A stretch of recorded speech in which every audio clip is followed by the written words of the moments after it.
move through for the evening commute. We also, of course, have that big weather impact alert for all of Friday into most of Saturday, when we're expecting temperatures to be significantly below zero, and we will even see wind chills approaching 45 below zero. So tune in for GMQC at 8 on the 8 Plus app, and then don't go anywhere.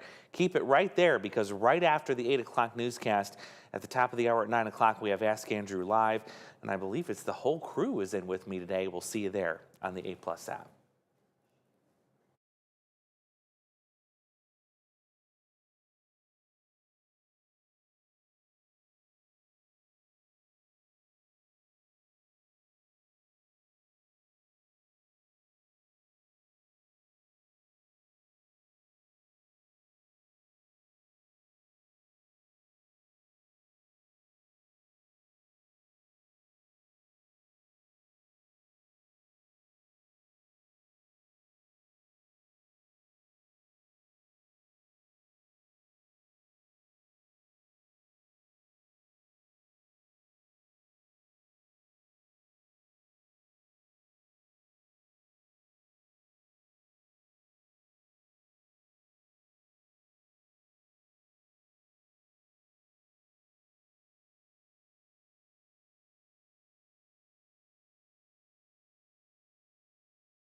From WQAD News 8, this is Good Morning Quad Cities. Good morning, Quad Cities. Thank you so much for joining us here on the 8 Plus app for our 8 a.m. show. I'm Devin Brooks. I'm Ava Hedges. It's great to be here with you. And right before the show started, we were talking about how all this, cold weather, what else is there to talk about? So much cold weather. I can't wait to put on my sweats, grab a blanket, and sit on the couch. Andrew, I feel like that's the only option, right? You're totally right. And I think a lot of people will be doing that on Friday and on Saturday. And at this point, Sunday, yeah, it looks like it's Couch City this weekend with all this cold coming in. Definitely don't want to be outside, that's for sure. Today, though, is not terrible. We actually get some decent temperatures back. And actually, we've had those this morning. We've had readings in the teens, in the 20s. Even some of you were close to freezing earlier this morning, which is a nice improvement over what we've had here lately. There you see everyone in the teens and 20s at this hour. We get above freezing briefly this afternoon and this evening ahead of a fast-moving storm system that will bring not only clouds this afternoon and warmer temperatures, but it's also going to bring some strong wind gusts and some scattered heavy snow showers into the evening commute. Brand new this morning, we've issued a weather impact alert for this evening for those wind gusts that could approach 50 miles an hour and also the snow showers. You combine the two, that spells a reduction in visibility at times for the evening commute, so heads up there. The bigger story, though, continues to be the late week cold and the wind chills that will be associated with it. They're life-threatening wind chills at this point. When we will see the worst of those numbers, we will take you through Friday and Saturday hour by hour to track it all as part of that other weather impact alert coming up. All right, and this weekend's weather isn't bringing snow, but it's going to be dangerously cold with those biting winds. And News 8's Emma Bucher is here with what you need to know before stepping outside. Good morning, Emma. Good morning, Devin. And Yeah, like you said, this weekend is not going to be great. So this kind of cold can be deceiving because there's not snow, but it doesn't take long for it to become dangerous. The National Weather Service uses a wind chill index that shows how quickly frostbite and hypothermia can develop based on temperature and wind speed. So check this out. Friday morning, for example, it's going to be below zero with wind speeds from 20 to 30 miles an hour. According to our chart here, that means frostbite will set in within a half hour. So when you're getting dressed this weekend, minimize exposed skin. That means hats, scarves, gloves, and mittens, and make sure your face is covered up from that wind. Experts also recommend layering, at least 3 layers on top and 2 on the bottom when we're in extreme cold like we're expecting this weekend. Don't forget your waterproof boots. Early signs of frostbite include cold, sore skin, often on your fingers, toes, or your nose. Then it'll move into a pins and needles sensation, and then onto numbness. If you see red or white spots on your skin, doctors say warm the area under lukewarm water first, but if your symptoms don't improve, it's time to go to a doctor and get help. Coming up in about a half hour, I'll walk you through what should be in your car in case you get stuck in the cold this weekend. All right, and later at 9 a.m., we'll be streaming as the City of Moline and Project Now announce their emergency housing partnership for the weekend. Check that out on demand off of the A+ app. And if you're trying to find a place to stay warm this week, just text WARM to the number on your screen. That's 309-304-0888, and we'll send you information on all nearby warming centers and when they're open. Today, President Donald Trump makes his first international trip of the year, and he's traveling to Switzerland for the World Economic Forum, where he's expected to speak with NATO leaders about acquiring Greenland. And News 8's Joe Habersham joining us now live to explain the president's push for the Arctic island. Good morning, Joe. Hey, that's right. Good morning, Ava. Now, the president has talked about obtaining Greenland since his first term in office all the way back in 2019. But NATO leaders fear that recent talks could be more realistic than ever after a takeover in Venezuela. So Denmark currently owns Greenland and has long rejected selling its Arctic island. But for nearly 75 years, the fellow NATO nation has allowed the U.S. to station troops and a military base on the remote island. This is because of a defense agreement that was made back in the 1950s so the U.S. could better prevent future attacks from Russia. Though for the president, it's still not enough, saying it's imperative to take over Greenland for national security. The big fear I have with NATO is we spend tremendous amounts of money with NATO. And I know we'll come to their rescue, but I just really do question whether or not they'll come to ours. So European leaders plan to meet for an emergency summit tomorrow to discuss the president's recent tactics. He recently threatened a 10% tariff starting February 1st on European countries who recently sent troops in to Greenland. Guys. Thanks, Joe. ABC News also reported overnight that Air Force One turned around mid-flight because of minor electrical issues. The aircraft landed safely in Maryland, and the president is now back on his way to the conference. The Mexican government sent 37 alleged criminals to the United States, marking the third such transfer in a year. That's according to Security and Citizen Protection Secretary Omar Garcia Harfuch. He stated that on X, these individuals are operators of criminal organizations who represented a real threat to the country's security. Mexican officials assured that the action was carried out in accordance with national security law and under national cooperation mechanisms. An update on a story we brought you on Good Morning Quad Cities. Moline's Kone Tower will soon be back in action. City Council now approves a lease with a tech startup. And News 8's Maddie Fran shows us what that company is planning and how it could impact the city.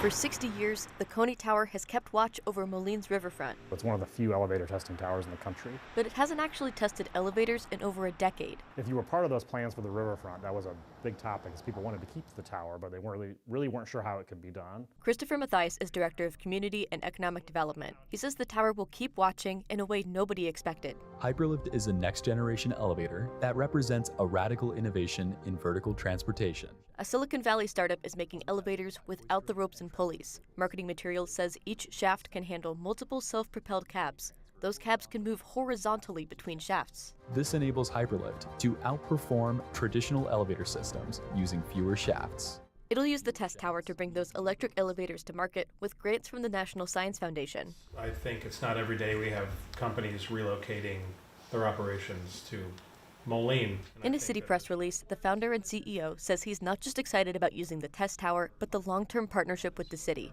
Maybe some opportunities down the road for other uses of the tower, and that's what we're really excited about too. As part of the lease, the city included one festive favor. And that's important to people in our community. And That little Christmas tree will keep going up every year, and the tower will stay right where it is, looking over the riverfront. this is the first couple steps down that path of keeping it and having a viable use for it. In Moline, Maddie France, WQAD News 8. For more information about the Kone Tower and its history, you can go to our website, WQAD.com.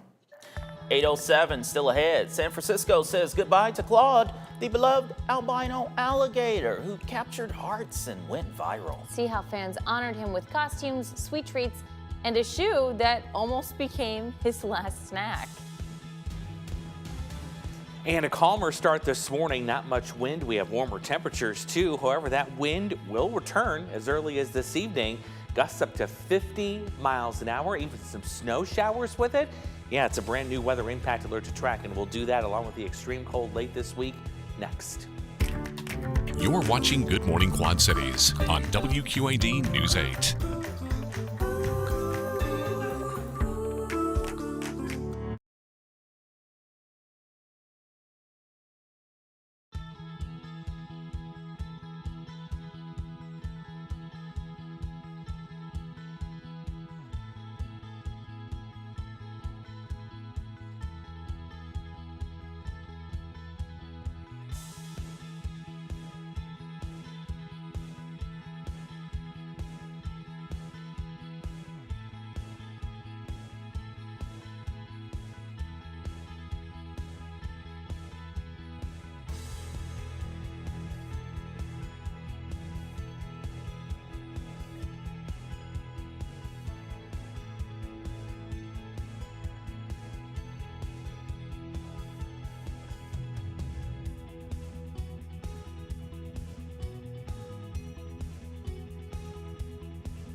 All right, we are back now here on GMQC at 8. It's 8:10 on the clock, and we are talking the warmest day of the week today.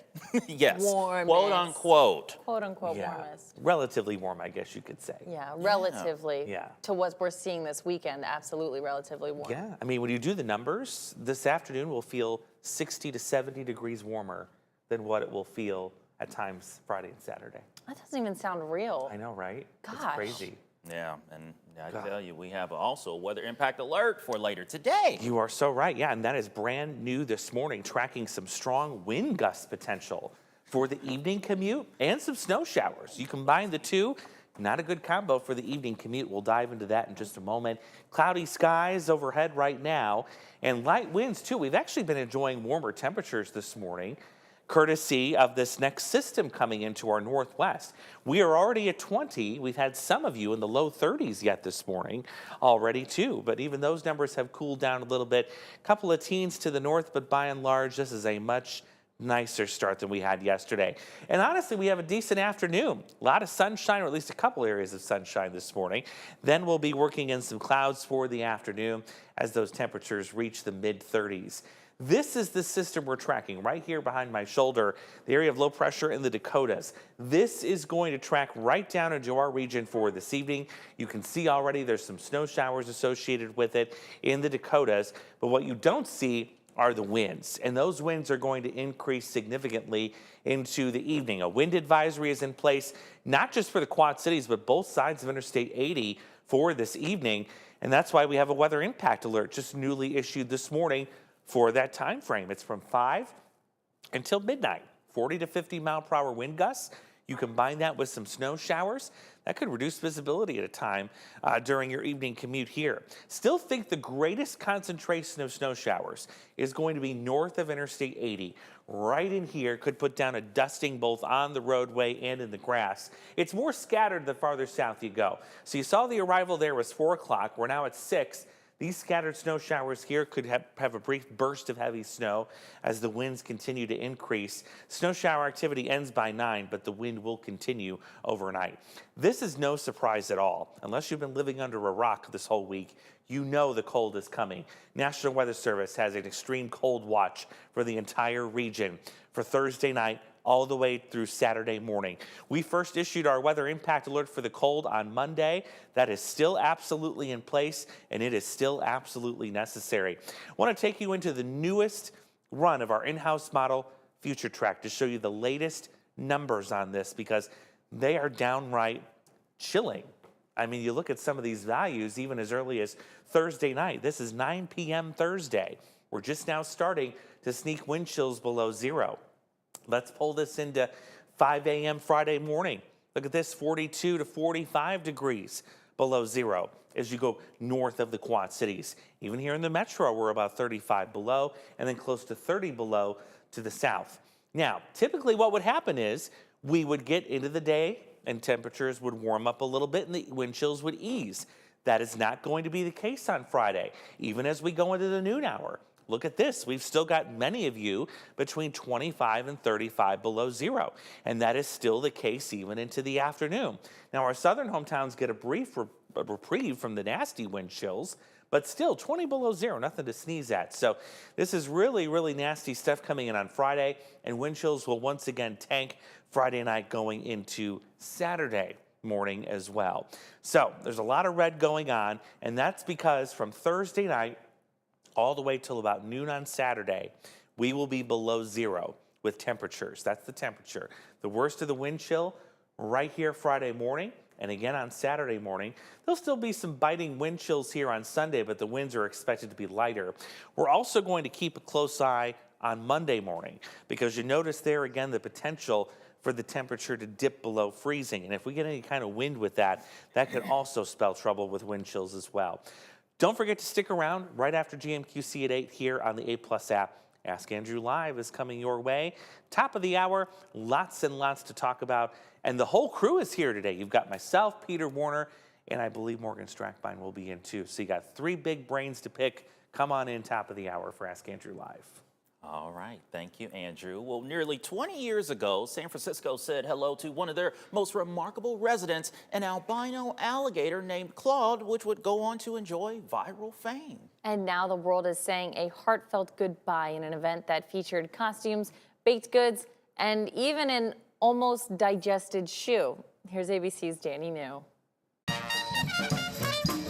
This past week in San Francisco, thousands gathered outside of an aquarium to celebrate its most famous alligator. He was this sort of charismatic sort of oddity that really connected with people in a tangible way. His name was Claude, and as you can see, Claude was one of the world's roughly 100 albino alligators. Happy birthday! You may remember our story on Claude in September, just after the California Academy of Sciences' most famous resident turned 30 years old. Sadly, he passed away in December, but after being seen by around 22 million people in 17 years there, the team knew he needed to be honored properly.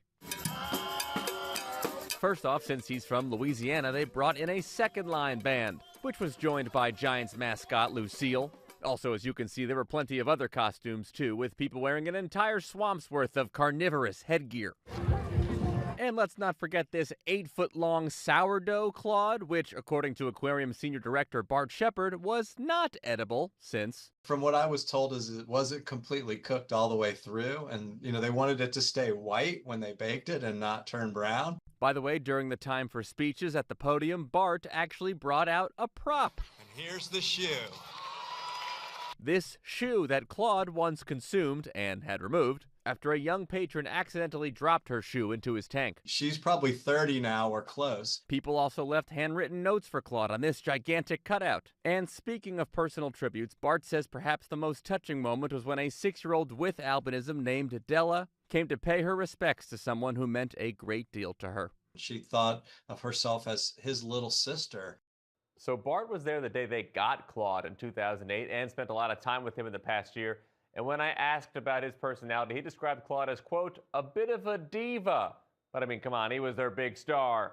In New York, for ABC News, I'm Danny New. Quite snappy, right? That is so funny. I love that he described him as a bit of a diva. Yeah, I didn't know people loved alligators that much. Me neither. There you go. 8:17 on the clock, still ahead. Get ready to flock to the Rock. The annual event is returning to Rock Falls. What's new this year and what it has to do with a non-eagle animal? Hey, our team tests a ton of products. You know how we do it. We try it before you buy it. And this one is going to be a game changer for you. It's been a game changer in my family. Someone in my family, my wife, she said I could say that, makes all these expensive hair removal appointments. But now with this, come on in. This is the YouLike Air Max IPL hair removal device. And I use the products that I bring to you myself. She's obsessed with this. It's affordable, it's painless, it's easy and effective. It's FDA cleared, and their patented ice cooling technology keeps your skin comfortable the whole time, never above 65 degrees. If you've ever dealt with ingrown hair, bumps, or irritation, let's be honest, who hasn't? This feels like a total reset. You can treat your whole body in about 14 minutes, that's it. And with consistent use, 3 times a week for 4 weeks, people see up to 95% reduction in hair, and it works just about everywhere on the body. Plus, you get 2 modes, Auto Glide for larger areas and USHR mode for coarse hair. Pain-free, hassle-free, and you're gonna save a ton of money. It is the trifecta, and when you hear the deal that we've gotten for you today, you know you gotta get it. So listen to this. Normally it's $299. Today, exclusive for you, just $199. Yeah, $100 off. You'll thank me later. Just scan the QR code on your screen or go to shoptvdeals.com.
Let's turn now to a current event happening in about 2.5 weeks up in Rock Falls. Flock to the Rock is returning on Saturday, February 7th. It'll be from 10 a.m. to 2 p.m. at the Rock Falls American Legion. And here to tell us all about this year's lineup is Melinda Jones, Director of Visit Rock Falls. Melinda, thank you so much for being here with us. Have you seen a lot of eagles around the area right now? Oh, yes. Actually, I was just out at the lower dam this morning, and I bet you there was 3 dozen down there. It was awesome. So. Did you say 3,000? 3 dozen. Okay. 3 dozen. That's why I had to double check. I mean, hey, we'll take any number. Let's go over how this event works. Before Flock to the Rock actually starts, you want people to get out to the Rock River. Why is that? Right. So if they go down the lower dam over in Rock Falls, they'll see a lot of eagles perched in the trees, going down to the river, getting their fish and flying around. And it's really amazing to sit there and watch them. So I encourage everybody to go down there. You get pretty close to them without disturbing them. And speaking of not disturbing them, what's the proper way, or maybe the correct way, to watch eagles when you go out there? Be quiet. Don't try to scare them. Don't try to get close to them. Take your camera, zoom in, take your binoculars. Don't be honking your horn. Don't take animals down there, dogs barking, that scares them. So just be respectful of them. All right, so you can head over really anytime. You don't have to wait for February 7th to go check out the eagles at the Lock-in Dam. But the real event starts after that. So you want people to go in the morning, go check out the eagles for themselves, and then migrate over to the American Legion. What do you have lined up for this year? So we've got an action-packed day. So we've got Who Haven that's coming, and they're going to bring in the eagle, so everybody can actually see a live eagle up close. They'll do a presentation for about an hour, and then at 11 o'clock we have a Native American culture presentation. At noon we have incredible bats, and they're going to bring bats. They're going to bring armadillos, snakes, all that kind of stuff, and a surprise. And then at 1 o'clock is Paul Gearhart, and he's going to show off his photography of eagles and all the birds that are along the Rock Falls Birding Trail. We have Robert Storm, who will be doing arts carving outside. I love the arts carvings. We should tell people last the whole event. So from 10 a.m. to 2 p.m. He's going to be outside the Legion carving away, and then everything else is kind of staggered. You can show up, see what you want, stay for the whole day because I mean it's free to get in, and we'll get to that in a second. But I hear there's something brand new this year. Yes, so we're excited that Rico the Sloth is coming. So Incredible Bats is bringing the sloth, and you can have your picture taken with them for $10. You don't get to hold them, but you do get to pet them and stuff like that. And so we're really excited. We put that on Facebook last week, and that post has just gone wild. People really want to see Rico. He is so popular. He's been at all sorts of events all over the place. He's known for being so sweet.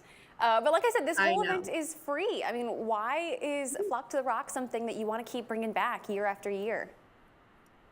Just mostly to let people know about nature and wildlife here in Rock Falls, the eagles. I mean, because, not every town has a group of eagles that come every winter. And just, it's very educational, just everything that we have. And we want to bring it, and it's offered for free. So that should entice everybody to come. Absolutely. And what do you want people to take away from this? Pretty much just learning about the birds and the Rock Falls Birding Trail, the eagles, just you can take so much away with our other vendors and everything that I think they'll take away a lot. Absolutely. Melinda, before I let you go, like we said, you don't have to wait until February 7th for Flock to the Rock to go check out any of the birds and the eagles along the riverfront. Do you have any recommendations for some trails or spots besides the Lock-in Dam people can go to?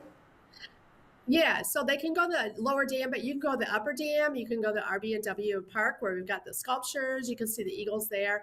You can go over to Avenue G and go to Lawrence Park, and you'll see them right there. And they've got a fence there, so you can't go beyond that, but you can see the eagles really close. I love it. I know you always have the good spots. Melinda, thank you so much for joining us here today. I really appreciate this. Thank you for having me. And for you guys at home, hey, we have all the details for this year's Flock to the Rock up at WQAD.com. All you have to do is click on the As Seen on TV tab at the top of the homepage.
This summer, America will turn 250. To celebrate, the Putnam Science Museum and the Davenport Public Library are teaming up for a new history podcast. It's called Artifacts and Archives. It tells the story of American history through a Quad City perspective, using artifacts at the museum and library. For example, this is a special copy of the Declaration of Independence written by a Davenport handwriting teacher. That portrait of George Washington in the center is made entirely by his writing of the Declaration of Independence. We've got the Black Hawk Treaty and Marguerite Leclerc for the next podcast. We've got the bridge, the very first railroad bridge to cross the Mississippi River for the one after that. And beyond that, we've got music. Of course, the Quad Cities has had great music history.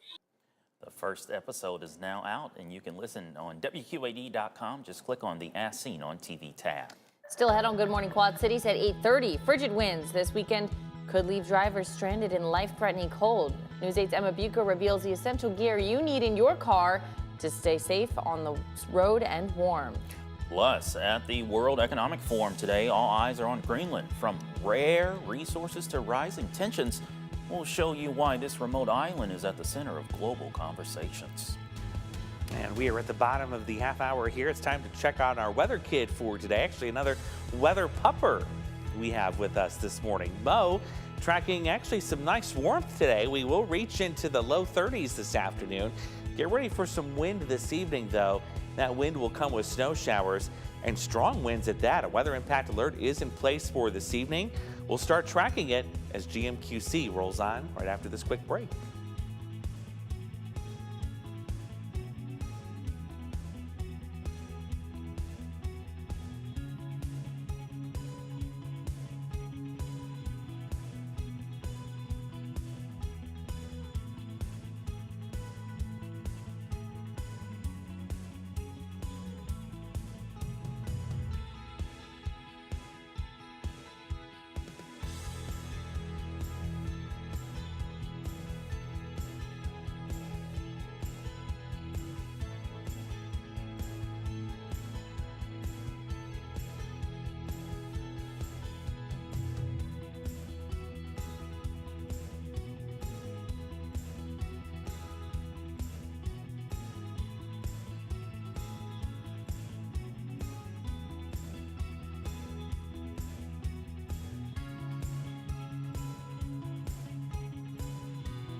From WQAD News 8, this is Good Morning Quad Cities.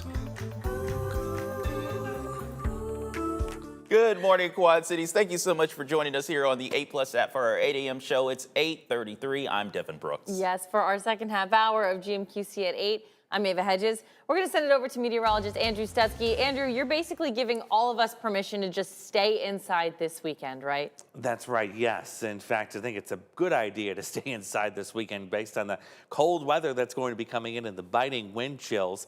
Not too terrible today. We actually get a very warm afternoon. I say warm relatively speaking compared to what it's going to be later this week. This morning hasn't been terrible at all. It's been very quiet, light winds, the warmer temperatures. We've even had a little bit of sunshine to throw in an added bonus there as we sit at 20 degrees. We have some 20s to the south. In fact, Burlington and Macomb and Galesburg earlier this morning were close to the freezing mark. Since you've cooled off, and yeah, we're back down into the 20s area wide. We do get the 30s this afternoon. They will come with more cloud cover, and eventually the wind will pick up this evening. That's the big headline in the near term. A new weather impact alert in place for the evening, including the evening commute. 50-mile-per-hour wind gusts, some scattered heavy snow showers. That combination spells trouble for the commute home. We'll track the arrival of all of that. Plus, can't forget about our other weather impact for later this week. The alert, that is, for some dangerously low wind chills. When to expect the lowest of those numbers? We'll track it as well coming up. All right, thank you, Andrew. The wind this weekend is making it feel bitterly cold, and that can turn a minor car issue into a very serious situation. Emma Bucher is in studio with what you should have in your car to stay safe. Emma, good morning. Good morning, Ava. So that's right. When it's going to be this cold, being prepared in your car is just as important as bundling up when you're outside. So let's start and take a look at your gas tank. You want to have a full tank, or at least a half if that's all you can swing. That can be a game changer if you end up stuck or delayed. If you already have an emergency car kit, now's the time to make sure it's stocked before this weekend. But if you're like me and don't have one yet, some of the basics you should have are jumper cables, a first aid kit, a phone charger, flashlight, flares, snacks, and water. It's also not a bad idea to keep extra clothing in your car, like boots, gloves or mittens, hats, a warm blanket, even a snow shovel. All of those are recommended. Cold exposure can quickly lead to frostbite or hypothermia. And frostbite can develop in as little as 30 minutes in cold wind chills like we're expecting this weekend. Hypothermia happens with more prolonged exposure, especially if you're not properly dressed. So if you're stuck, staying warm and covered can help to prevent both. All right, thanks, Emma. And later today at 9 a.m., we'll be streaming as the City of Moline and Project Now announce their emergency housing partnership for the weekend. Check that out on our 8+ app. And if you're trying to find a place to stay warm this week, just text WARM to the number on your screen. That's 309-304-0888. We'll send you information on all nearby warming centers and when they're open. This morning, we're halfway through the World Economic Forum, where national leaders discuss the future of Greenland. And News 8's Joe Habersham is with us to explain what makes the remote island so necessary for the U.S. Good morning, Joe. Hey, that's right. Good morning, Devin. So Greenland, roughly 80% of its surface is covered in ice, though the real value lies in the location of the Arctic island. Now, Greenland is a self-governing territory under Denmark and is considered a resource-rich land. It has an abundance of natural materials and rare earth metals, but the president argues the biggest need for the territory is national security. The island sits between the U.S. and Russia, which is a nuclear challenger, and would play an essential role in overseeing access through the North Atlantic. That could make additional shipping lanes more accessible throughout the year as well. The U.S. and Denmark are two of the founding 12 NATO nations from over 7 decades ago. European leaders are currently planning to hold an emergency summit tomorrow to... All right. Thank you so much, Joe. Now, the president is now on his way to the economic conference, and after pilots were forced to turn Air Force One around, this was due to minor electrical issues.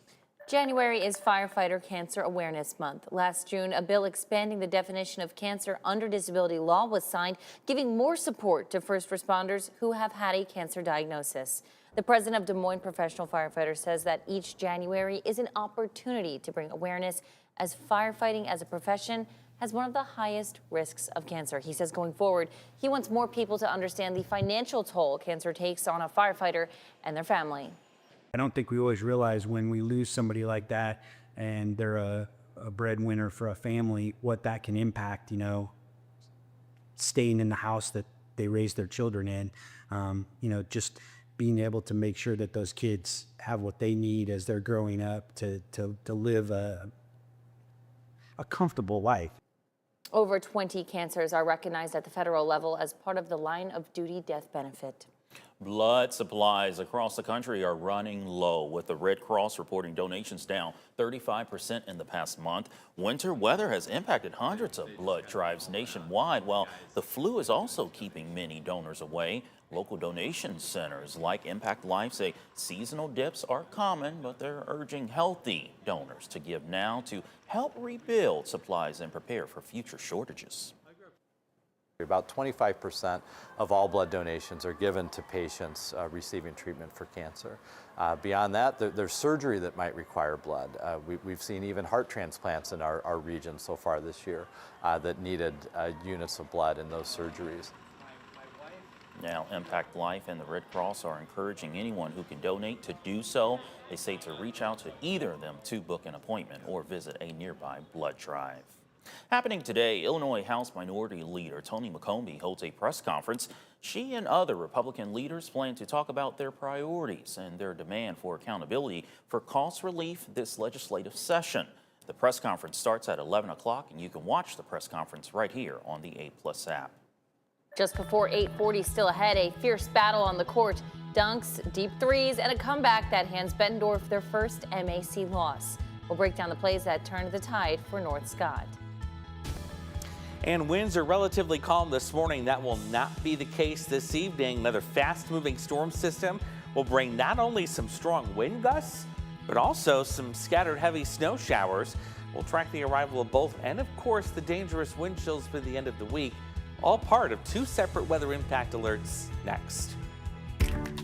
You're watching Good Morning Quad Cities on WQAD News 8.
All right, you're going to want to enjoy today before the deep freeze returns. Oh, goodness. Yes, only just a matter of days, Andrew. That's right. I think the negative number on my keyboard is rubbing off. I've had to use it so many times this morning. It's like, my goodness. Yeah, we want positive things, right? We do. Oh. Positive thoughts, positive temperatures, especially after you see what comes in later this week. Brace yourself. You have to brace yourself this evening, by the way, on the way home. for some strong wind gusts. Those will be approaching 50 miles an hour, along with some snow showers. Live look at some snow that is still on the ground here. This is in Dixon. Rock River iced back over again, which means the ice jam potential will be returning once again in the coming weeks to that body of water. Still ice too on the Mississippi River. Live look at our Bridgepoint camera, where we've been starting off on a warmer note this morning. Readings getting into the 20s. Few of you were actually close to freezing earlier. Now everyone has cooled into the upper teens and low 20s. What we're tracking though for this afternoon and especially this evening is this area of low pressure right here in the Dakotas. You notice it's got some snow showers, but more importantly, what you don't see is the wind that this thing is going to bring. It is screaming. And in terms of its movement, it's moving very, very fast. And that's why we're going to be dealing with some strong wind gusts heading into the evening. There is a wind advisory that is sitting on either side of Interstate 80. It only doesn't include Knox County. It also doesn't include a handful of counties to the north, but everyone will see some good wind heading into the evening. So it's not just the wind up to 50 miles an hour while we have the impact alert. There's also a chance that we could see some of these snow showers get a little heavier at times. And when you combine that with these strong winds, that spells trouble for visibility, where we could see that drop during the evening commute. Check out how the wind gusts will begin to escalate heading into the evening. This is 6 o'clock. We're now above 30, 35. And once we get to 8, 9 o'clock, the strongest core of the winds will begin arriving, where we'll see those gusts approach 50 miles an hour in the area where you're seeing the pink and the fuchsia color. Now, those speeds will continue for a few hours, but once we get to tomorrow morning, much lighter winds will begin taking over. Now let's talk about the snow. It will be most widespread north of Interstate 80. Its arrival, this is 4 o'clock this evening, so that's when it will start. Now, the further south of that you go, the more scattered the snow becomes. But still, 1 or 2 of those snow showers may briefly reduce visibility here heading into the evening. By 9 o'clock, that snow is wrapping up and heading off to the east. This was no surprise to see the National Weather Service put this out recently. An extreme cold watch now in place for the entire area Thursday night all the way through Saturday morning, because this is a guarantee that we're going to see these very, very nasty wind chills of 35 to 45 below zero. We first issued our weather impact alert giving you the heads up on Monday. So we've had a lot of time to plan and prepare for what's coming our way here Friday into Saturday, and that is those really low wind chills. Let's take Future Track hour by hour. This is the latest run that just came in this hour, and it shows those numbers going negative here as early as 9 o'clock Thursday night. The numbers, the wind chills get even worse as the night progresses. We're still expecting 35 to 45 degrees below zero as we head into early Friday. This is 5 a.m. Friday. This is not going to be a case, by the way, where we get into the afternoon and we get some sunshine and it's like, oh, you know, things are warmer. The chill shouldn't be as bad. No, this is nasty wind chill that's going to hang around all day. Look at noon, lunchtime Friday, still 25 to 35 below zero. Still 20 below zero at school pickup time, whatever schools would be in session on Friday. I can't think of many. And then getting into Friday night, back down to about 30 below. So got a long ways to go with this cold coming in later this week.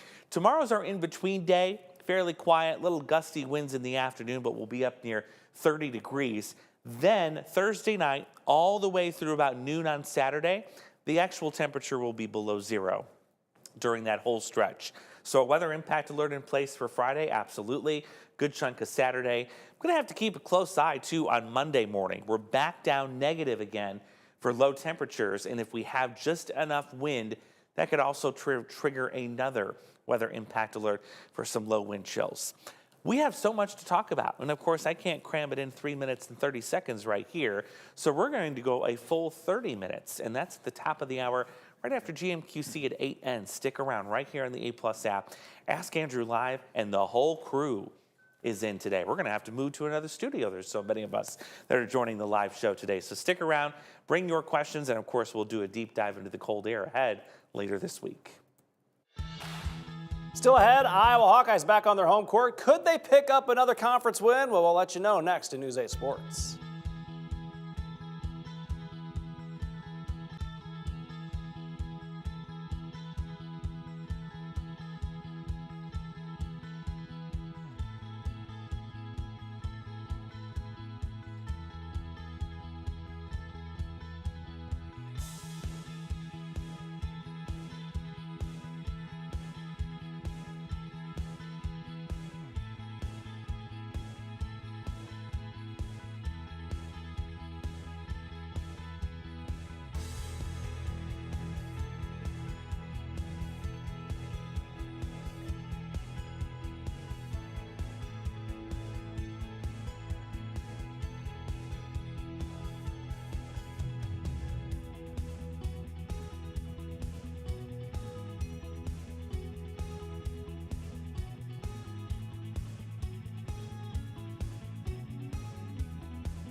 A good Wednesday morning to you. Time for a look at sports. Well, Iowa has been really good on their home court this season, going 9-1.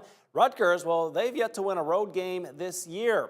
Let's go to Iowa City for the Hawks and Scarlet Knights. First half, Rutgers thinking a little upset. Darren Buchanan Jr. with the deep three. That'll tie this game up at 21. But Iowa would have an answer. A nice pass to the corner to Cooper Koch, knocking that one down. 26-21 Iowa. Let's go second half. Bennett Sturts finds a little space down the lane for the dunk. 36-35 Iowa. Tate Sage coming off the bench with providing a spark. Wide open look for three. Iowa down by one. Bennett Sturts gets into the lane and check out the pretty fadeaway one-foot jumper. 59-53 Iowa. And then Tavian Banks in traffic, in the paint, off the window and good. Iowa wins it 68-62. On the high school courts, Mac leader Bettendorf over at North Scott. Opening quarter in this one, Bettendorf with the hot hand, a couple of quick passes. That finds Justin Brown splashing it in for three. Bulldogs up 15-6. Second quarter, Lancers stepping up the D.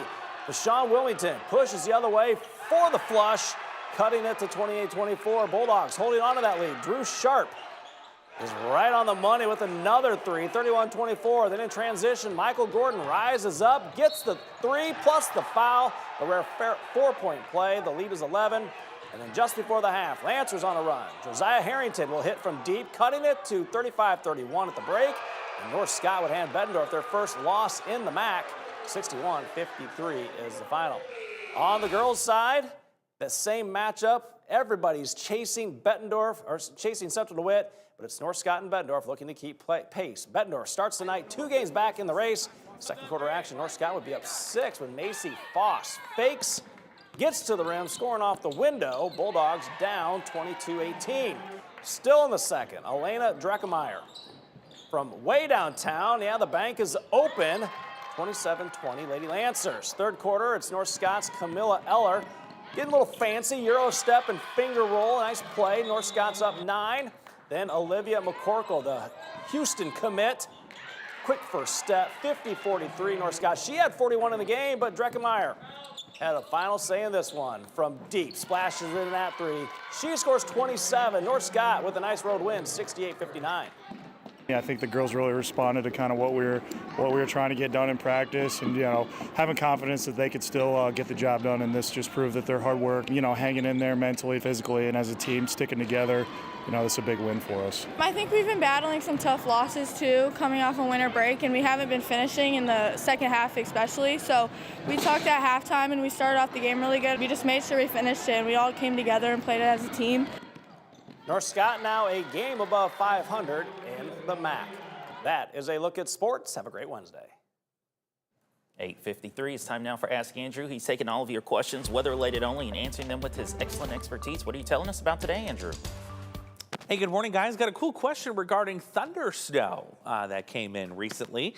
So we'll go ahead and we'll pop it up on the screen here. The question is, why do we see less lightning in thunder snow versus a regular thunderstorm that we would have, say, in the summer? And this question comes from Marcus. So let's dive right in, and I'll show you exactly why this is the case. So when you look at the different seasons, we have winter versus summer. So in the winter, obviously there's less warm air to work with, and whatever warm air we do have does not get very high into the lower part of the atmosphere. It's quite limited in height. So what that does in turn is it reduces the depth of the cloud that you can produce.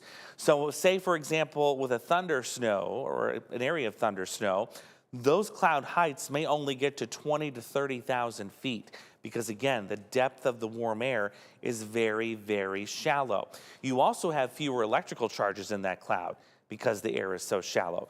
Change now to a summer thunderstorm, that depth of warm air is greater, it's deeper, it's larger, you get more electrical charges, hence more lightning. And also check this out.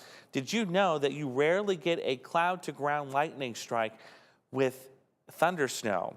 It's mainly cloud-to-cloud lightning strikes because of the same thing, fewer charges. Great question. Don't forget, just minutes away, in fact, I see weather anchor Peter Warner making his way over to the studio next door to get Ask Andrew Live started and underway. And then I'll join him. Meteorologist Morgan Strackbein will join him as well. That is right after GMQC at 8, right here on the A+ app. More ahead right after this.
Still ahead on Good Morning Quad Cities at 11, reaching new heights in more ways than one. Now, a Utah woman's disability isn't stopping her from hitting the slopes. Plus, one student, one idea, a chance to dance. One Iowa State student is opening doors for kids.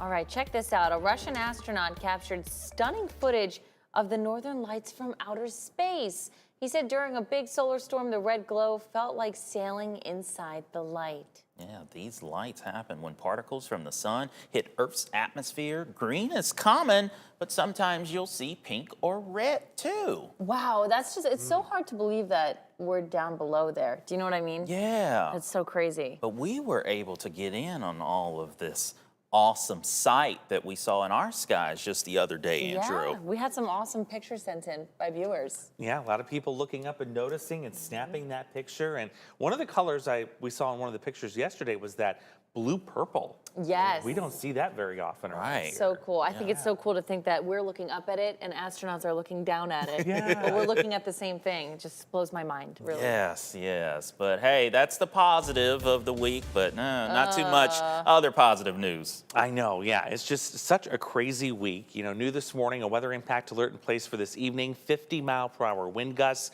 heavy snow showers, reducing visibility, and then the bottom just falls out completely temperature-wise for Friday into Saturday.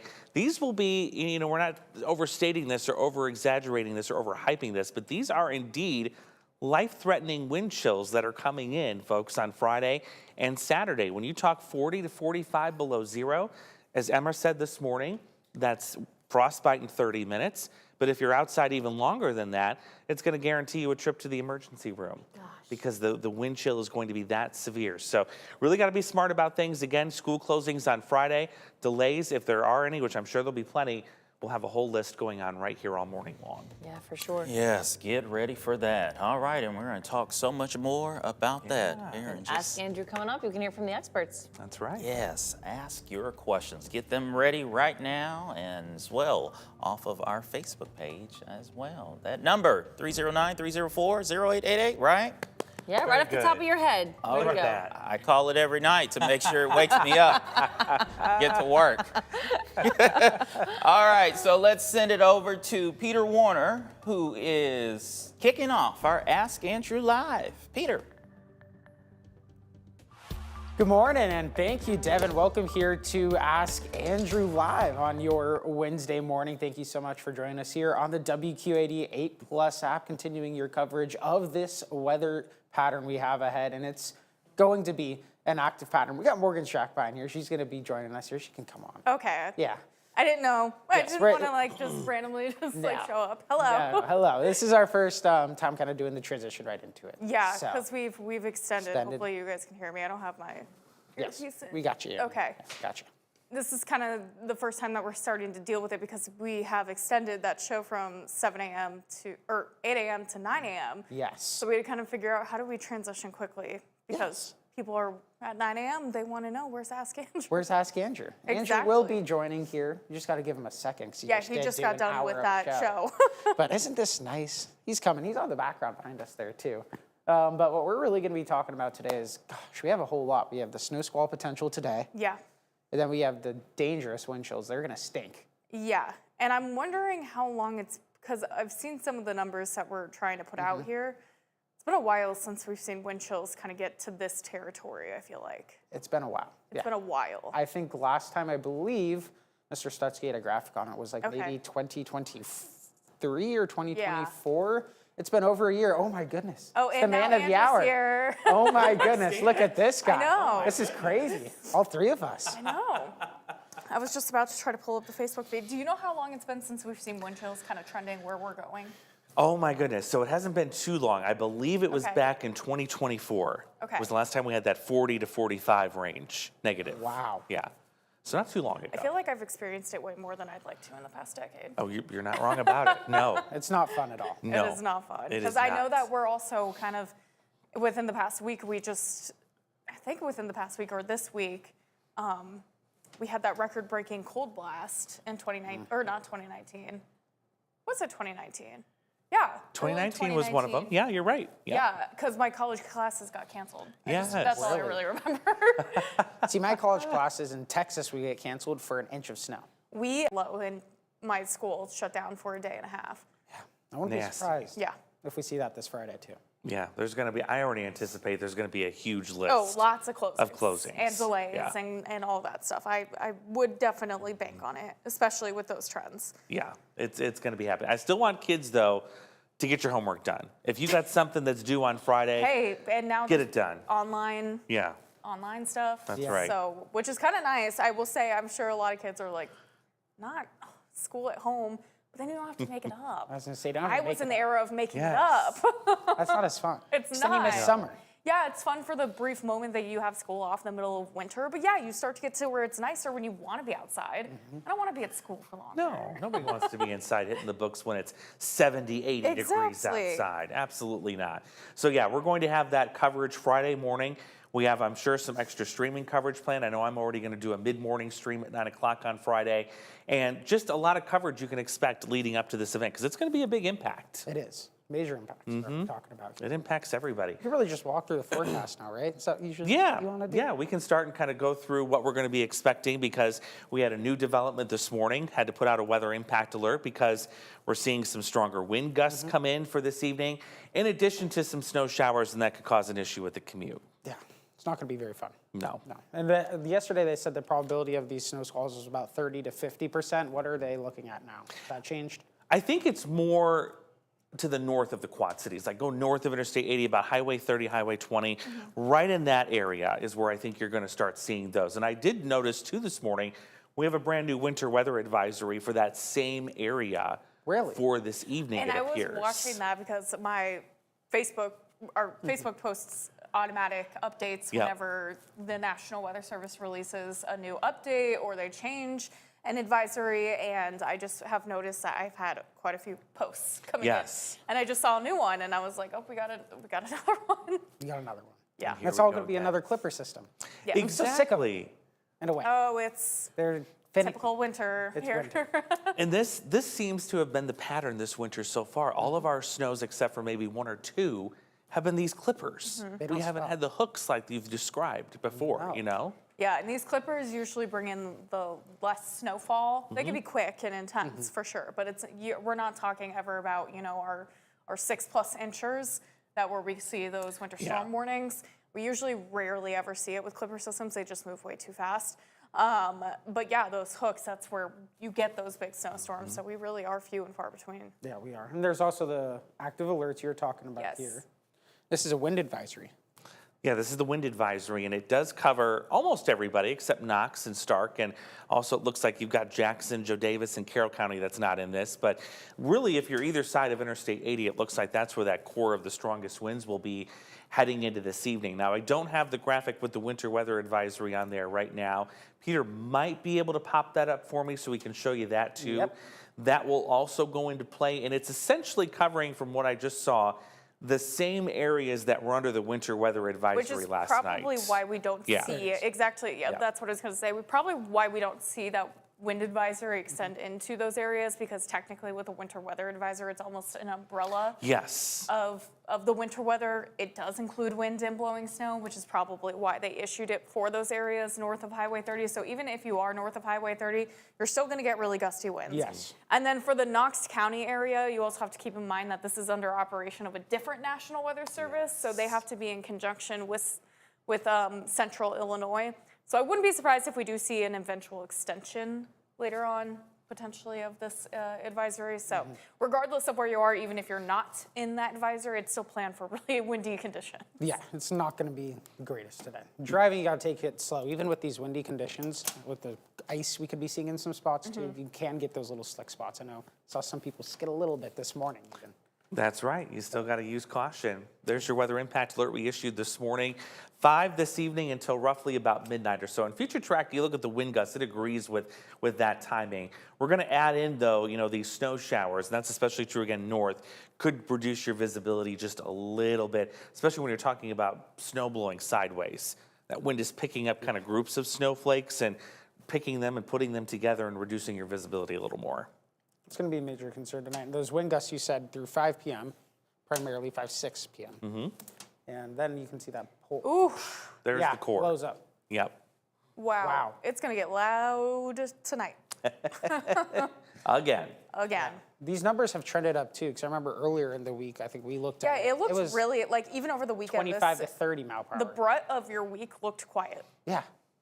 And then everything just changed, which we're having some pattern changes. I know we have a pretty large system that people have been watching for a long time, coming in at the end of the week, which is what's bringing us that really cold air. Yep. So when you kind of have those things on the horizon, it's almost a guarantee that you're going to start to see things fluctuate really quickly in the days ahead. So this is no surprise to me.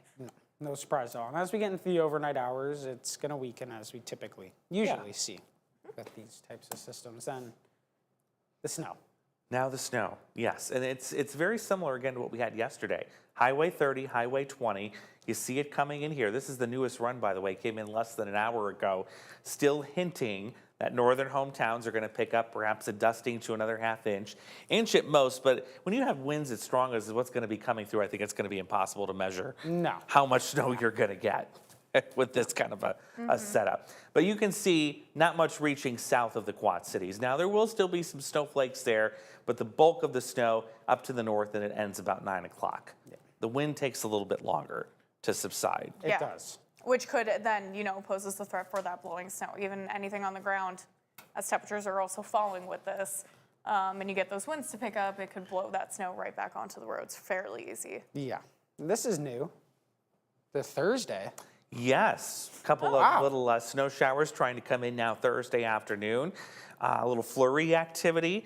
Don't see anything too impressive with that right now, but it's a sign that it's yet another clipper that's going to try and come in here. But guys, this is the clipper of consequence when it comes to temperatures. This is the one that drags down that nasty Arctic air Thursday night into Friday.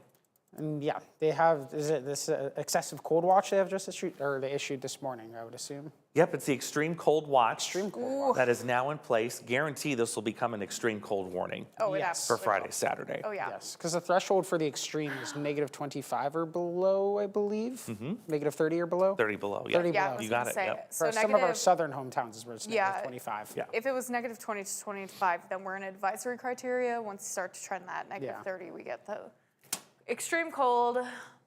Yes. How fun. It is coming. Everyone seems so optimistic about this. We're like, we have to I'm do done with it. I know. We get past, we're well into January. I'm past the holidays. Yeah. I'm ready to be outside again. I'm just ready to be outside Days are and getting enjoy longer. it. Yes, which they are. Which is We're on the, I've talked about this, we're halfway through winter already. We've already hit that point. So it's, we can only go up from here somewhat. In a way.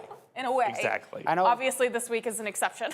Yeah, well, and I know Sunday was our first 5 p.m. or later sunset, and that's not going to change till what, December of next year? Yeah, and you got to think about it. Even though we do still get those cold temperatures or cool temperatures in February into March, even April, with those days getting longer, you're starting to fight that harder. Yes. You can't stop the days getting longer. So we're getting there. We will get there. We will. That brings us to the weather impact alert. Yes. So that's why we Part have two. part two. So again, today is the wind and the snow for areas north. And then this Friday and Saturday is going to be the extreme, extreme cold.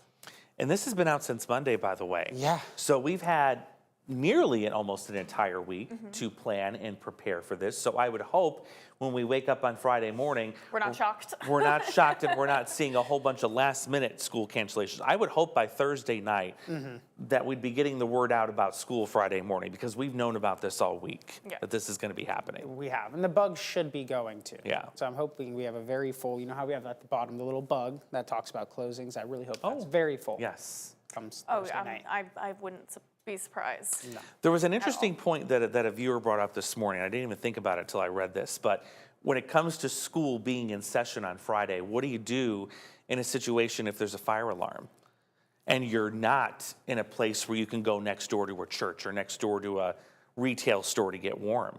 Oh, That's a problem. What do you do with the kids in the rural school districts that have no shelter? You can't leave them standing outside while the fire drill's going on, I was going to be like, I should ask my high school. because they were really, they honestly would make us go to school in really cold temperatures. Really?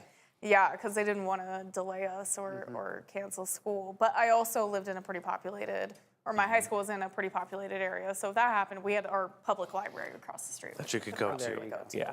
But still, does a public library want 5,000 kids? Probably not. But I wouldn't think so. you know, that is a really good point. Yeah. Like, what happens if you, like, a fire alarm or an emergency happens where you have to get out of the school and you have temperatures at this capacity where it becomes really dangerous to be outside? And I can also imagine people going to school are not bringing everything they need to be outside. No. So Because they expect to be inside all day. And it's That's a going very to be good point. very windy too, I would assume. And it's peak fires, or one of our peak fire seasons as well. Yeah, it's a good point. Yeah, very good point. So shout out to Rick for bringing that up this morning. I think we've got wind chills scheduled next. Yeah, so you can see what this looks like hour by hour.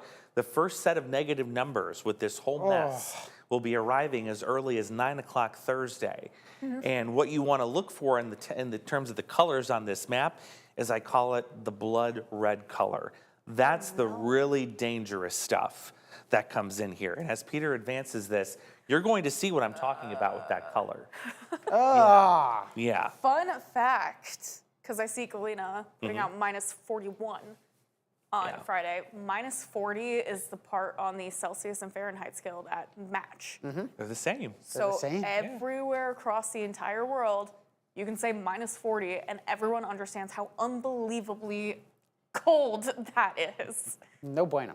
No bueno. No. That's the best way to put it. And the reason it's colder further to the north, one, the colder air, but two, we're going to have a little snowpack up there as well. That's right. Imagine how cold it would be if we had that snowpack. James and I were talking about that yesterday evening. Oh, if we had the snowpack from the beginning of the season? Yeah. Oh, it would be drop like even negative more. 50 maybe. Yeah, it would drop even more, So it's a good thing we don't have the snow, at least right now.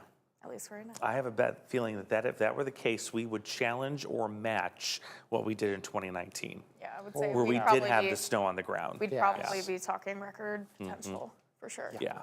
And it really continues in the negative 30s throughout the morning. And negative 20s pretty much all day, right? Yeah, that's the thing. We don't see much improvement throughout the day. This is an all-day thing where these numbers Honestly, just don't move. once we're like minus 10 below, I think everything feels the same. You can't feel anything. It's just numb. It's just numb. Everything just goes numb. Yeah. It continues through Friday. In the It's a little afternoon. better in the afternoon. It's trending a little bit. If anyone wants a fun experiment to do, boil water and then go throw it outside. And throw it in the air. Oh, I want to try that. I've never done that before. It's fun. You get to try Is that fun? Yeah, all it's you really do is neat. boil water, all of a sudden you just watch it basically turn into snow immediately. It's fun. I've seen videos of it, but I've never done it. Yeah. Do it quick and then run back inside. Exactly. Yeah, exactly. The 8 day. Still gross. Yeah, I'll kind of take a step back so people. Oh, there we There go. we go. You can see. We're going to switch places here. Peter's like, come over here. Yeah, Control he's your like, you know graphics. the lineup here. Andrew knows the Ask Andrew questions coming up, so I was like, let's skip on back. Let's skip on there. Are we in Andrew's workspace? Yes. Oh, yeah. Andrew's got to be the one. It's okay. Yeah, we got to Driver's get seat. the lay of I the can go land through of the what's going on forecast, up but- here. But yeah, so much red. Oh my gosh, it's just nasty. It's not the whole fun. thing is nasty. No. Should we do the 14-day? Should we do the give them 14 day. a little bit of hope, maybe? Yes. Do we have hope? Somewhat. Somewhat. We do have hope. A little bit. A little A little tiny bit. You know what? I still don't see many snow chances. No. Oh. Still void, which is a miracle in It itself. is. Absolute miracle. Oh. Should we see who our question today was from? This should be a familiar name, by the way. I think I know. I heard it earlier. Yeah. Oh, is it who we were talking about? Marcus. Sir Marcus. It is Marcus! Sir Marcus. Yes, you got the question today. See, that's the advantage of dating the meteorologist. You can jump to the front of the line with the question. Yeah, exactly. But it's okay. Don't feel bad. I didn't jump any really, really super good questions that were like, this was We better wanna than keep it that or that. relevant, You know, we want to keep it obviously. relevant. Yeah. So the question was, why is there less lightning and thunder snow? Great question. So take a look at the difference between thunder snow and what we have with thunderstorms. Two different environments, two different times of year. Winter, much shallower layer of warm air. Notice We're the gonna warm inch off. air. Yeah. It's not going up very much here. It's very, very close to the lower level of the atmosphere. So what does that mean? You can't get that cloud growth that you would see in the summer. We don't go outside in the winter and see these towering cumulonimbus clouds in the sky. during these snow No. showers. I wish I did. It would be cool. You'd probably get hail the size of watermelons if that was the case. but- Exactly. Thank goodness we don't do that, but it would be interesting to see that. But yeah, the fact that you're not able to grow this cloud very tall means you can't electrify it. You can't have these big separation of charges. And what did I do? Did I just skip past something? Hold on here. I think I hit the wrong button. There's Let's a go. mouse down there too if you need it. Oh, look at that. It's right here in the little Yes. cubby. Okay. Yes. That'll be a little easier at the trackpad and me never get along. It's not good now. So there's the summer scenario that shows the taller cloud, more electrical charges. Obviously, the warmer air occupies more of the lower portion of our atmosphere, so that's why you don't get nearly as much lightning. You just don't have the charge there. And if you do get any lightning, typically it's cloud to cloud and thunder show. And, kind of going off the temperatures, if, say we were going to see snow or, a potential, I'm sure some light flurries could be possible with this extreme cold coming in, I would never expect that to be an environment where you would even have the possibility for thunderstorms to even occur. Usually you have to be right along that freezing mark or even at least a little bit higher. You do still want a little bit of that quote unquote warmth for that to occur, which generally during the season, it's kind of hit or miss if you're going to see that. So versus thunderstorm or, our severe thunderstorm season, it's always warm. You're always getting that warmth in there, but with snow, it's only few and far between that you get those events to be able to produce those things. Yeah. Not enough energy. Not enough Temperature's energy. just energy. Not in the bag. Yep. Exactly. The other question we had on Monday was, what in the world is a snow squall? Oh, yeah. And we've kind of been talking about this terminology, a little bit on and off the last few weeks. So what is the difference between the two? So with a snow squall, and I put up the difference in visibility here so you can see, that's what it is. It's the visibility and the rate of the snowfall in addition to some strong winds. So with a snow squall, you get all of the above. It's a very fast-moving event. It only lasts about 20 to 30 minutes. Think of it like a squall line of thunderstorms in the summer, except we're talking about snow. So the fact that it moves quickly and it approaches a location quickly, that's why it's so impactful. How many pileups have we seen on the interstates because of snow squalls? And they've been deadly. Yeah, because it's really that visibility. Like it creates whiteout conditions, and it's like Andrew said, it's super fast moving. All of a sudden, everything's fine. You get into this wall, it's super fast. You can't see anything. It's windy. It's snowing. But yeah, like you said, it's like with the thunderstorm when we get a squall line. Usually, it's that first 15 minutes of that line where it's going to be the worst, and then once you get through it, things start to quiet down. It's a very similar scenario. And the National Weather Service just recently started to warn those kinds of things when it comes to it. Like if you're on the road, it's just like a severe thunderstorm warning. You would get it on your phone to start going off. Which is definitely helpful. It is especially helpful. when you're traveling. It is. To let you know what's coming up ahead. So we had another round of great questions this week. Again, most of these come from not just the submissions on our website, but from this segment right here. There's some that I want to expand on even more because they're that good. So keep them coming. You guys have been doing a fantastic job getting us those questions. 20 after the hour. Now we have all this time that we can leave for your questions. So go ahead and get them in. We're on the Facebook live chat. You can also text them to our number as well. Our digital folks are monitoring that number and that source to get it. So there's the number at the bottom of your screen. Everybody's got it memorized right now, right? We have. Yeah. We've said it in our sleep. I don't know how 309 many times. 304 0888. Yeah. It's stuck in there forever. Yeah. In fact, Marcus the other weekend, he's like, who were you calling? In Which your I sleep the know, other I night?" feel like, did this number change within the past 6 years? It did. Because I it did, remember we were yes. trying to be like, can we get like a super easy number? I think we wanted it to be like all 8s if we could. Yeah. But I think we couldn't get it. And they were like, this is the easiest one that we got. So, which it is easy. It's pretty easy. It's a lot easier. I can't even remember our last one. So, No. But this one will stick in my head probably forever. Yeah. I was going to say it's mom, dad, and then. Exactly, yeah. This one for sure we've got memorized. Hopefully there's somebody on the line to answer on the other end, should you need it. Yes. If not, you can leave a message. If not, just leave a message. Yes. Or We all text get it. How are we doing on questions this morning? We got Pretty a good few. amount. Quite a few. Okay, Chris cool. and Kayla from Walnut, Illinois, knowing tornadoes are based off of a damage or are scaled based off of the damage done. Are waterspouts able to be rated and able to become a tornado when it hits land? Great question, and the answer is yes, because a water spout is a tornado. It's just a tornado that has taken on a different physical being, if you will. Instead of sucking up dirt and debris, it's sucking up debris and water. So it is still technically a tornado. You can only get a damage assessment from a tornado if it actually causes damage. I was going to say, if it hits towards, like, you know, a marina where there's boats, or it's close enough to land to cause damage, I think that's where, you're rarely going to see a water spout kind of get a really high rating just because of that. And if it's over water the whole time, it won't be rated at all because there's nothing for it to hit. Yeah, if it's literally just in the middle of water, there's nothing out there, it'll just be a water spout. Good question. And is it able to become a tornado when it hits land? Like Andrew said, it's still a tornado. And that's not to say it can't go over water and get onto land, but the dynamics do get a little bit different. Like we've talked about, you know, a lot of people want to bring up the river, and the river protects us, and no, it does not. It does not. It will never protect you from a tornado. The river is way too small. But if we're talking about Lake Michigan, that's a different story. If a tornado goes from land over Lake Michigan, those dynamics change a lot faster, and it's got way more surface area. That's where things could actually change within the tornado. But the river will absolutely never do anything. No. Next is from, our joke of the day from Riley. Oh, hey, good morning, Riley. Yeah, good morning. Why did the meteorologist cross the road? I was just trying to think, why did I cross the road the other day? And I probably was jaywalking on top of it. Why did the meteorologist cross the road? To get to the other side of the front. Which you honestly could do, depending on how isolated a front is. You could. I hope it's a warm front. I know. We need That's that. where I'm going. We need it. Tyler comes in a lot too. So good morning, Tyler. 2 questions. Number 1, are there any chances that we will see the extreme cold watch be upgraded to a warning?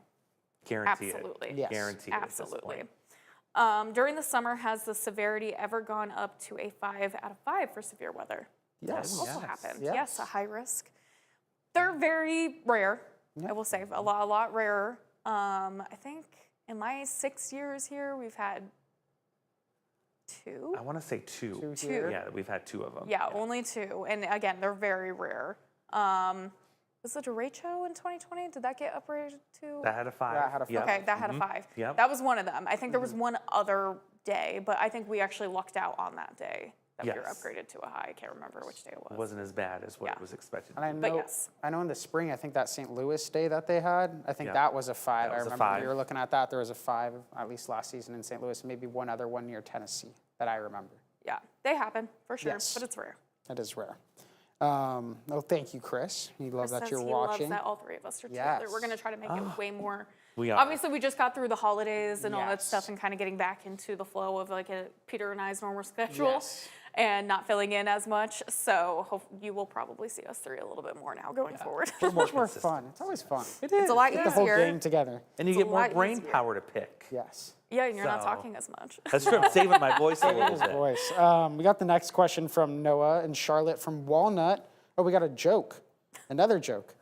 What do trees say after a long winter? After a long winter. That's a good one. This That's is a good me. one. This is dad joke 101. You want to say it? Yeah. Go for it. What a relief. Whatever. I get it. Yeah. Relief. That's fantastic. Is it possible for a frost quake Friday? Is another question. And what is an exploding tree risk? I don't know that. Is that just such a swing in temperatures that the pressure inside the tree just causes it to expand? Is that? So I had this question come in a couple years ago Okay. for an Ask Andrew question. Can you get an exploding Yeah. tree? And shockingly, the answer was no. Okay. Because the tree bark is so dense that the water actually inside the tree does not freeze. I was going to say, Yeah. trees have been around long enough that I'd feel like they have those can handle tools it. with them. Exactly. Or else we'd be seeing exploding trees all the time. They'd be all over the place. You know how these insurance kinda cool claims to we see. have. Yeah. Yeah. So like an exploding tree, that won't happen. A frost quake, we do have some moisture in the ground. The ground is largely exposed right now. But I don't It's a see possibility, I but- don't see an increase because with the frostquake, Excuse you me. need like a rapid change in temperatures. Yes. Obviously, we're going down really fast, but it's that thawing that I think that really Exactly. and refreezing and going back and forth. I don't think we see those kind of ups and downs that we need. Yeah, it's consistently cold. Yeah. We don't see a big swing up and then a big swing down and then back up again. No. Good questions. Next one is Tyler. In what way does the jet stream have to get a good snowfall? So we kind of talked a little bit about this on, what day was that? I did a live stream this week. All the days run Monday? together. Was it Monday I did a 9 o'clock live stream, I think you did one Monday. I showed you the jet stream pattern, and maybe I'll pull that up here again because I think it's still kind of high up in my library. What we want to see is not just a dip in the jet stream, but we want to see what's called a negatively tilted jet stream when that dip occurs. Right now, when we looked at this on Monday, when you joined me there, it was more of a positive tilt. That's not the kind of jet stream you want to see to get a good snow system to come in here. So you look at the jet stream. Obviously, there's a giant dip here to the west of us, and Morgan's going to point that out there. But we call it a positively tilted dip, or a trough, if you will, because it's leaning forward. It's not leaning backward. What we would want to see is we want to see that thing leaning back more toward Morgan in order to dig up a strong area of low pressure. And we're talking about this kind of part right here. Yeah. Like obviously this dip is pointing towards me, but you would want this dip kind of pointing a little more towards Andrew to try to get this to go up. This part go up. Exactly. You can almost kind of think of it as like the slope, right? That you in school, you want the slope to go downwards rather than a positive slope versus a negative slope. It's really all it is. It gets a little technical, so It does. we'll try and keep it easy. The other thing I noticed too is look at where the strongest winds are. Going through Dallas. well into just south of St. Louis. Memphis. Whew. So the storm that develops is going to be south. Yeah, so because I've been seeing this all over social media, is there is a system coming in, and it's trending south. And it is those southerly systems that would bring us a really good snow event. However, yeah, these strongest winds are trending way south, so it's going to kind of go to the Ohio River Valley, not as far north as us. And that's where we're going to see the likeliness for a couple inches of accumulation for those areas. Of course, I've been seeing way too many reports. I saw that somebody was trying to put like 3 feet of snow in Indiana. Oh, I saw. I was like, can we not? Lexington, Kentucky. Yeah, somebody now called out, like, Indiana's 20 already wet. inches. Indianapolis is already way too far north of the jet stream. Like, that was not going to happen. Exactly. And you go beyond that into next week, it's all this northwest flow stuff. It's clippers. Cold. It's cold. We just don't latch onto that needed jet stream pattern to get anything up here. Yeah, and those jet streams, especially when we're talking about the negative or positively tilt, you also want to see, because we have 2 jet streams at play. Of course, the polar one is the one that's a little more of our driving force, but then you get down here, kind of near Los Angeles, going through, you get that subtropical jet, which is bringing in the moisture, and you kind of want both of those to come in at play if you want a big snow event, because we do need more moisture. If we have this cold air, it's way too dense. You do not have enough water content in it, and that's why we don't see big systems when it gets this cold. We don't have the water content to be able to pump out those inches of snow like we would if we had more moisture. So that's why there is more concern kind of through, I'd say, the Kentucky, West Virginia region as we get into the upcoming weekend. And you can absolutely attribute this to La Nina, by the way. Yep. This is a classic La Nina pattern where you've got, like Morgan said, you have the separation here, where you have the colder air here, the more active storm track to the south. It's definitely a hardcore La Nina sign. Yeah. Yes. All right. Richard from we'll try to speed around these next couple questions. Richard from Altona says, if I'm not mistaken, the air temperature has to be minus 20 degrees for hot water to vaporize, not the wind chill. Could be right. Yes, it probably does need to be that cold. However, depending on the volume of water you're going to throw in the air, if you don't throw a lot of volume of water in the air, I lived in an apartment. chances are it'll work. It would probably work off of your balcony. I bet it quite would, easily. Actually, I might try it. Because you have way more crown for it to just freeze as it falls off. It's true. But yeah, I mean, it would have to get really, really cold for it to immediately vaporize. But it would freeze still midair. Yeah. You would still see those pockets of pebbles kind of falling down. You'll still notice a little You'll bit still of that, notice it. It'll be fun. Maybe I'll record it and put it on Facebook. Yeah. Who knows? Good mobile short. Yes, exactly. Brett, do we know when the last time we had wind chills below 40 were? I'm glad you asked because I totally forgot I made this graphic because I'm saving it for GMQC on Friday. But I'll give y'all a sneak peek right now. Here's the coldest wind chill each year since 1930. And what I'm showing in the blinking are some of the lower numbers that we've had. So there's what Morgan was talking about, 2019, 52 below. The all-time was 54 below for wind chills in 1982. But what about 40? So if you follow the graph here, it was indeed 2024, when I believe it was 42 or 43 below zero for the wind chill. Last year was a cakewalk. 2024. Was that? No kidding, right? Was that? So that had to have been near our big.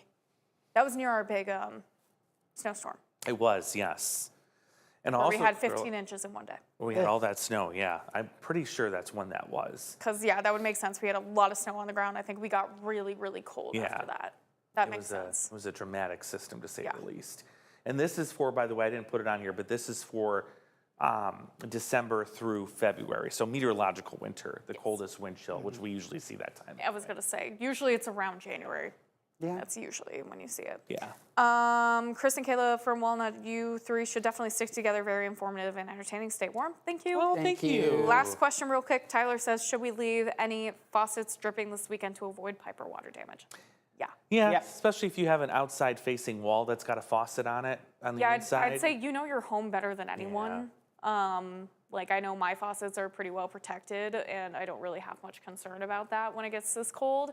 But if you are, just leave it a little drip. If not, open up your cabinets under the sink. There you That's go. also a very good way to just get some extra warmth back into it. Exactly. And don't forget your pets either. I Yes. usually Yes, watch out for your try to pets. mention that. You know, dogs, cats, the likes. Now, don't be bringing raccoons and squirrel into your house because you'll get in trouble with the DNR fine. and probably your husband They'll or your be wife. fine. But yeah, They know how to handle it. They know how to handle all this. But Your yeah. poor dog's paws. I Yes. just remember when I had a dog, his little paws, he'd like sit and try to get them off, and I'm like, get inside, get inside. Yes. Cooper just does this thing where his paw goes into that cold ground and he lifts it up and he kind of looks at it, and I'm like, okay, that's when I know it's too cold for you to be outside. Yeah, I gotta get out. Yeah. So keep those tips in mind. Emma had some great tips this morning. If you missed them, I'm sure we're going to re-rack them coming up on GMQC at 11. Who is doing the 11, by the way? I'll do it. You want to do it? 1, 2, 3, not it? Yep. She got it today. Well, you did it last week. We're going to try to alternate. We're going to alternate every Wednesday. Yeah. So it'll be me. All right, so we'll look forward to seeing Morgan on GMQC at 11. I want to thank all of you guys for joining us this morning. It's always a hoot we can get everybody together. You all have great questions, and just keep them coming. If you missed out on one or you think of one while you're at it and we're not live, just head to the website, WQAD.com, hit Ask Andrew on the weather tab. You can send it in right there. I'll see y'all tomorrow morning for GMQC. I'm just going to do a little work behind the scenes while these guys are stepping in for me later this morning. Hope you guys have a great Wednesday. Stay warm. We'll keep tracking the cold as the week goes on. Take care.